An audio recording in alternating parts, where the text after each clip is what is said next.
In 2014, after hearing all the horror stories about the deep web, I wanted to check it out myself. I kind of expected nothing other than scams, guides for assassins, people requesting child pornography, and underground markets. I prepared for the worst. Honestly, I was more worried about getting in trouble with authorities than having my mind scarred. But nothing prepared me for what I saw. It was during the middle of the day when I began my search. There's no deep web Google, no search bar, just a wiki with a lot of links. These links weren't normal, just random strings of numbers and letters. It was boring at first. A lot of dead sites, more than I expected. I saw eBay-style markets for weapons, military-grade stuff, services, and of course, drugs. Then I came across a chat room. That's when I saw a darker side of people I never thought was possible. Mentally ill users threatening others, requesting child porn. It was disgusting. 2 hours later, I found a site that ended my little adventure. It looked like a cult site.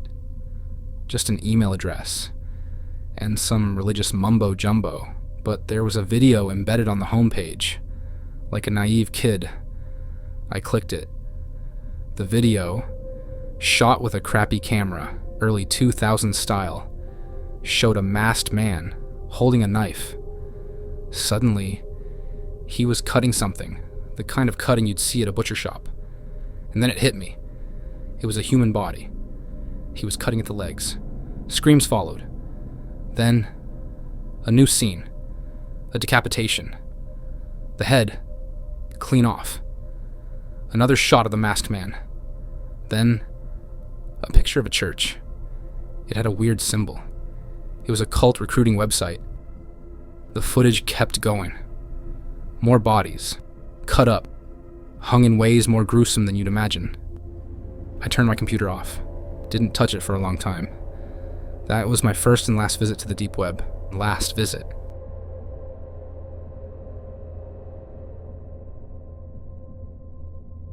I'm a computer technician. I work for a company that helps local businesses set up internet, install software, and fix computer problems. One day, a local business called about a virus. I figured someone unplugged a cable or downloaded something shady. When I arrived, the guy who called started ranting about hackers and how much he hated Windows. He led me to the computer. I pulled out my laptop. First thing I noticed, his computer wasn't even connected to a network. I scanned for Wi-Fi and found a few encrypted ones. Knowing he probably didn't have the keys, I used a tool on my laptop to try cracking one for him. While I waited, a new network popped up, unprotected, named with random characters. Bored. I connected to it. As I poked around, my computer froze, briefly. Then again, longer this time. Suddenly my screen flickered, and the browser opened by itself. I tried to disconnect. Nothing. The system ignored me. Then, a chat box popped up. Hello? I stared, confused. I want to talk to you, it said. I figured it was a creepy AI program. Then came, you need to leave this network now. This is your last warning. At first I was impressed, thought it was a smart anti-hacker tool. I typed something back. Then it listed my personal information. My name, address, phone number, credit card information, even my parents' names, and their address. I froze.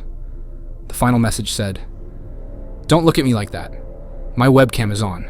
You really shouldn't stare. You might see something you regret." Suddenly, horrific images filled my screen. Mutilated bodies, human sacrifice, cannibalism, mass suicides, firing squads. I slammed the power button, shut the laptop, ran to the bathroom, and puked. 20 minutes later, I cautiously opened it again. My client's computer was working, connected to the very network I was hacking. He came back, thanked me, and I left without a word.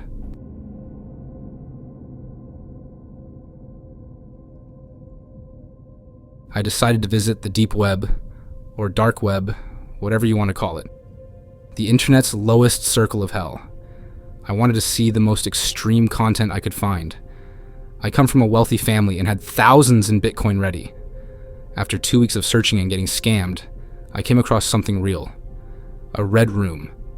A guy on a forum gave me a link to a live stream for $500. The room was the size of a large bedroom.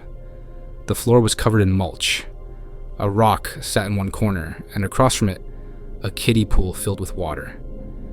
Then the ceiling opened, and a girl was lowered into the room, suspended by her feet. She was bound, tape over her mouth, maybe 20 years old, terrified. From under the rock, a giant snake emerged, an anaconda, at least 30 feet long. It slowly approached her, tongue flicking.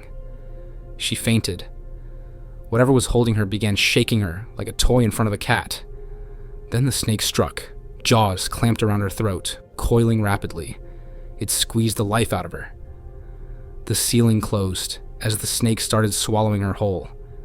It took under 5 minutes. I bought that. See you in hell, I guess.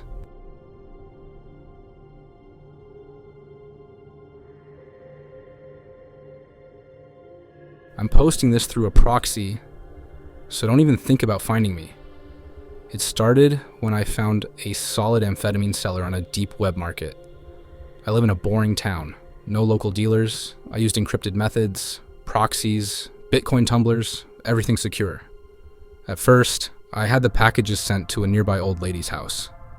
Her nurse checked the mail late, so I always got the stuff in time. But I got greedy. Started selling locally. Told my seller I needed bigger shipments. Boxes now. Couldn't risk using the old lady's place anymore. So I gave him my real address. He was funny. Smart. We hung out online. In some deep web communities. I trusted him. Then one day, I got a bad batch. Pills were crap. Tasted like bitter flour. No high. I checked the market. His account was gone. Then I saw him post in one of our forums. I messaged him, asking about the garbage he sent. 25 minutes later, I got a reply. The person you're trying to contact has passed away. Nobody's knocked on his door for 3 weeks. Isn't that funny? I'm almost done eating him. I thought it was a sick joke. Then came another message.